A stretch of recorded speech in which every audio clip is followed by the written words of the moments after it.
What is up, everybody? This is Lyle with No Hippie Trucking and Transport Wannabe, and I wanted to do a quick video on things I didn't know before I came to Prime Inc.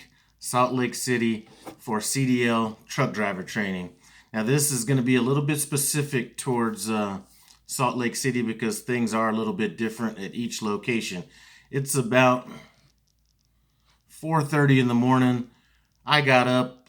I got to get these old knees working, get them handled before I get out on that pad. So I'm throwing on some icy hot type substance to kind of get in there to get them working a little bit better. But anyway, these are going to be some things that I definitely did not know before coming out here. So let's kind of go over a few of those things.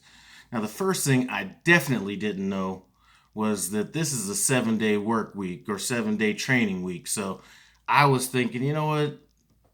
It's going to be, Monday through Friday. You're going to have off weekends.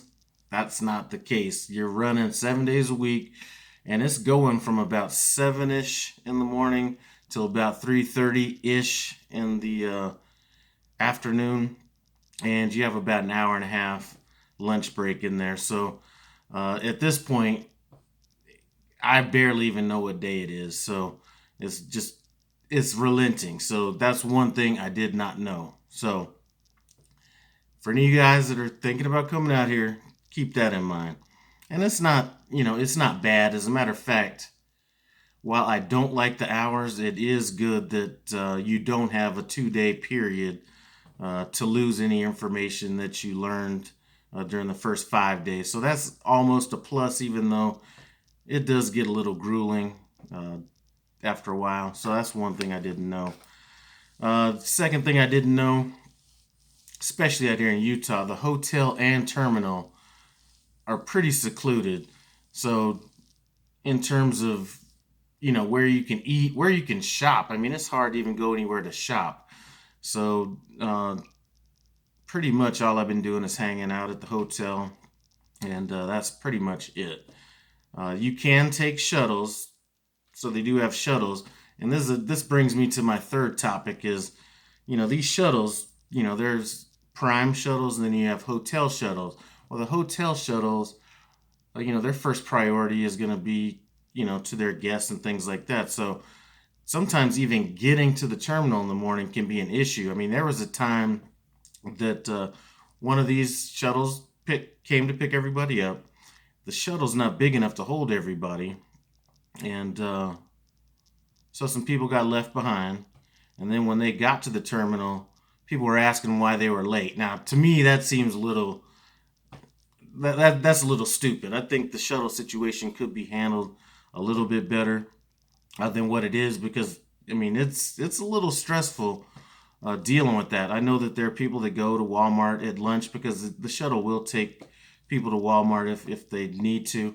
I think they're doing that 2 days a week for people in training, and the only reason it's 2 days a week is that people are getting back too late and things like that, so they cut it down to 2 weeks. And even getting on those runs, I haven't tried yet, but I know that that's kind of an issue as well. So I'm not sure if it's worth spending money on Uber or something like that. But one of the guys that was out here in my class that actually got picked up with a trainer, we were gonna rent a car for a week and split the cost on it, but he ended up getting picked up, so we never ended up doing that. So definitely some issues with shuttles. If you're coming out here, just keep that in mind. So let's see, what else do we have? All right, so living situation, I've kind of adjusted to it.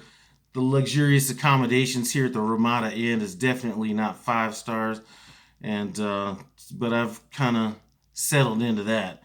But the roommate situation, so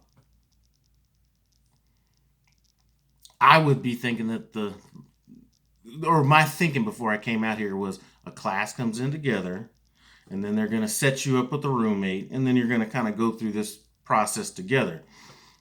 Well, that's not necessarily the case, because some people that come are going to get picked up with trainers. Some people are going to go through the program faster. So there's always people kind of leaving the program at different times. So I've been here 2 weeks, and today is Sunday, and that's when a new class starts. So I will be getting my third roommate tonight. So that's always a crapshoot. My first roommate, you know, well, let's put it this way. My second roommate was good to go. He came in a class after me and got picked up by a trainer. So that kind of lets you know how fluid things are. And we'll get to that. There's advantages, disadvantages to going out with trainers. But that's something that I didn't know was that you were going to be dealing with multiple roommates along the way. Um,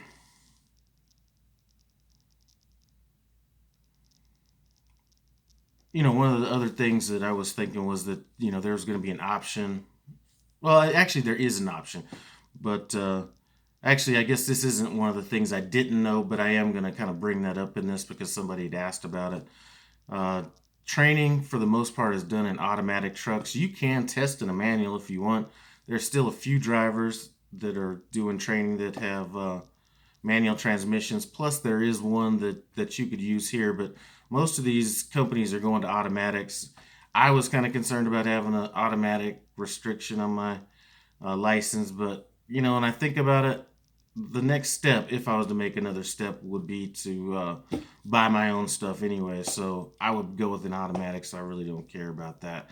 That's not one thing I didn't know, but I had it written down as a question that somebody had asked. So you can test out on manual transmission still. There is one here at the Salt Lake terminal, and I think there's a few trainers that are still running them. So that's still a possibility. Um, my thinking was that all this training was going to be pretty similar. I knew that they had the in-house trainers at the Springfield location just because they were running so many people through there. I thought that everything in the Salt Lake City terminal was going to be about the same. I thought we were going to come here, do our orientation for, 5 days a week, somewhere in that neighborhood. Then we would be getting picked up with our first trainer, which would be the trainer that prepares you to get your or to pass your CDL exam, and then either that trainer or another trainer would then take you out for your 30,000 miles.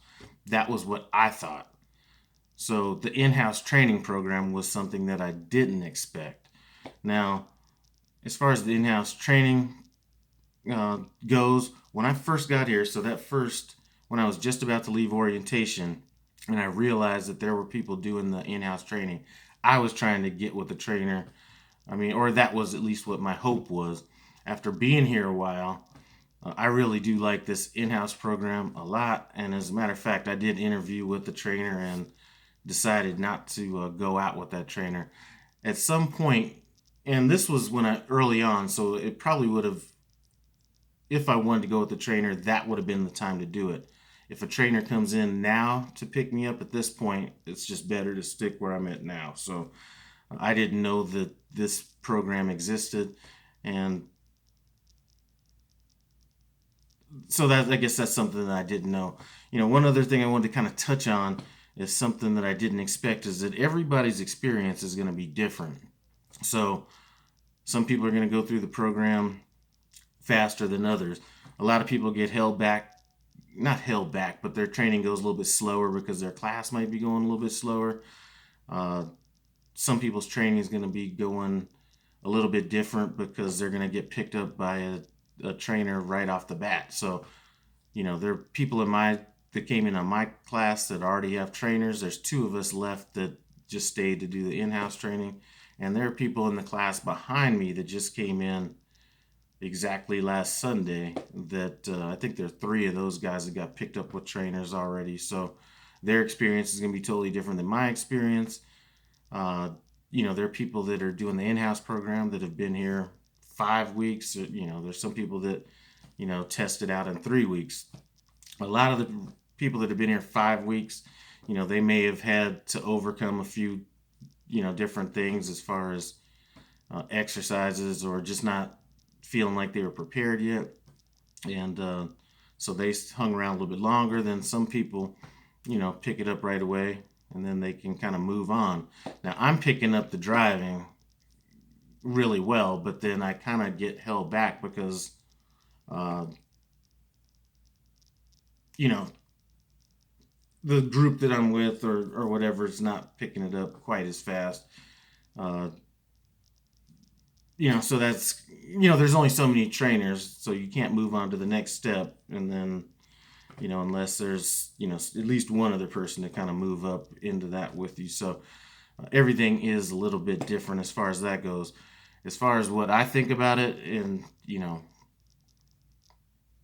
things I didn't know was, I actually didn't know that the training was going to be as good as it is. I've heard some horror stories from other companies, and I think, the companies that would come to mind would be companies like CRST and CR England, are kind of the two programs that I'm always hearing about is not great programs from people that have gone through there. I don't know anything about them, but I'm actually I actually think the training is a little bit better than what I anticipated coming out here. Now it's time for me to go ahead and get some of this cooling heat on these 50-year-old knees. And before I get to that, one other thing I didn't know, man, this training can be a little grueling, whether it's, especially when you first get out on the pad, standing out there for like 8 hours a day. I don't think I stood out there or stood that long since I was in the car business back in the 90s. So uh, definitely be prepared for that. If you're coming in, it's March right now, the end of March. The weather's going to start getting better, so that's to your advantage. But if you're coming into the summer, uh, boy, I'm telling you, the heat is going to be on your ass out there on that pad. So uh, good luck with that. What else? Oh, even got a little, maybe a little almost carpal tunnel action going on my elbow. Because all day, what I've been doing is, some offset parking and some parallel parking. So during those exercises, you're like working that wheel. And since that's really where I'm at, or been kind of focusing on the last, couple days, that's a lot of steering. So, I am getting a little carpal tunnel action, and I'm hearing a couple other people got, are kind of feeling that as well. Anyway, I'd like to thank you guys for stopping by No Hippie Trucking and Transport Wannabe. Listen, if you're into that cooking and barbecue lifestyle, check me out on my other YouTube channel, No Hippie Barbecue and Cooking. I'd like to thank you guys for stopping by, and I'm out.